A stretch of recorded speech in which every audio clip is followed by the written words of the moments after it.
So I thought, guys, obviously, as you know, I haven't been in the group super long. It's been for a few months. I got some awesome questions, so I want to make sure I have time. So Joe or someone, let me know when I'm at 3 minutes or if I've got a couple minutes left.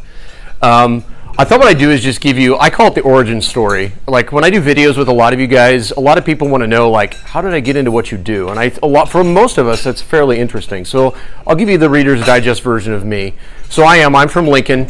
I've been doing the website digital marketing stuff. I was a graphic design major, art major in school.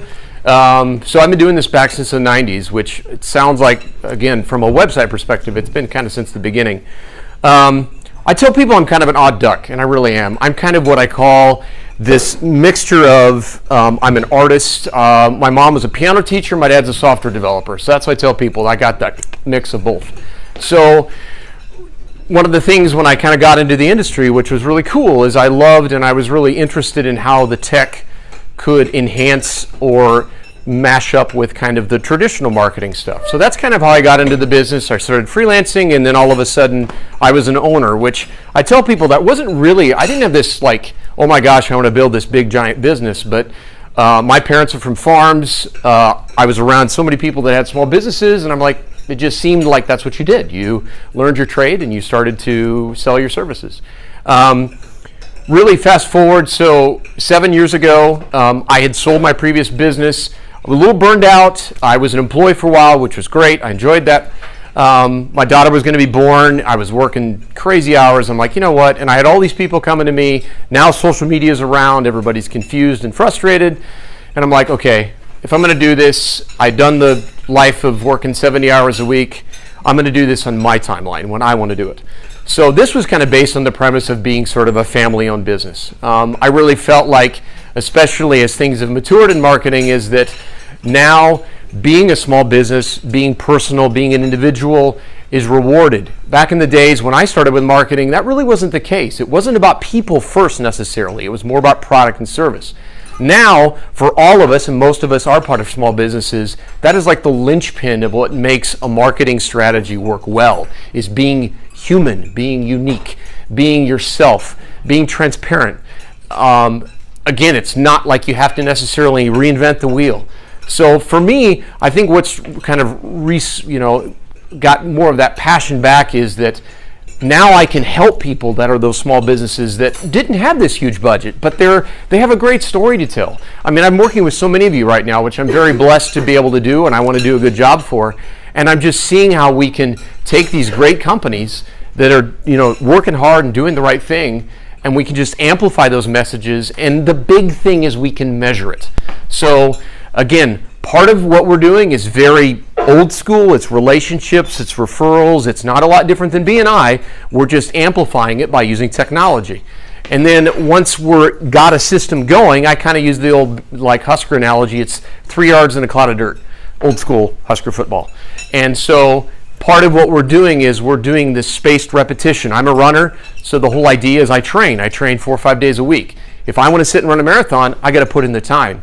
The same thing works with what we do, is we have to put in those daily and weekly kind of measurements so that we're making sure that we're executing. So again, big thing we're doing, websites, social media, video, and then helping with Google search. Let me do my questions here.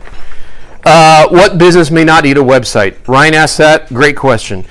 There are some situations, most of the time not. I would say usually if somebody's trying to find your address, Google is like the yellow pages. So it's in your best interest to have a site. But I will admit, when we started Genr8, which used to be Turbine Digital, we actually didn't have a website for 6 months. We just were in Facebook. So there are situations where it can work to just have that in Facebook. SEO. This term called search engine optimization. It's a goofy, kooky term. It's probably the most misrepresented and misunderstood thing in our industry, which is how do I get high on Google? So some simple tips. So let's think of it logically. Google likes more information. So the number one thing you can do with your website is update it. Put new content. Videos. Google owns YouTube, so they're probably going to give some preference to people that upload a video on YouTube. Blogging. Seems like this complicated thing. What Google wants is personalized editorials. For a lot of us, I'm talking with Dr. Duncan right now, it's like, you guys have this wealth of knowledge. Just pick a topic, write, you can even audio dictate it sometimes to someone or type it out. A couple paragraphs. That stuff is great for Google. Can you control your Google reviews? Kind of. I had a great chat with Regina about this. So real quickly, since I'm running out of time, the blessing and the curse. So on the one hand, the review process is a new thing that can be frustrating for some clients because you can get some real screwballs that put some stuff out there. But here's what I will tell you.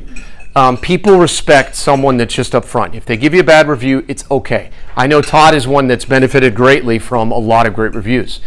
I say this, you can't buy a reputation now. That used to be the case. So the disruption of some of these things, although there is some challenges with it, as small business owners, we benefit from the fact that nobody as a big dog can buy out if they're doing a bad job. All right. More questions, but that's what I had.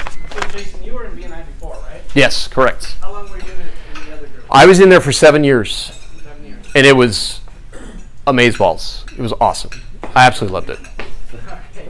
So obviously you have a lot of connections in this group. It's working really well for you. Give us some of the benefits you've seen over the last 7.5 years in BNI.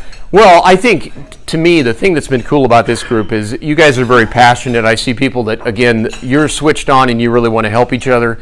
And, for me, you guys fit like a glove as far as for us, it is about small business and it's about trust. And as much as I love my industry, it's just hard to find people you can trust. So I think our goal is just to be that trustworthy resource. And again, I've really enjoyed getting to know everybody.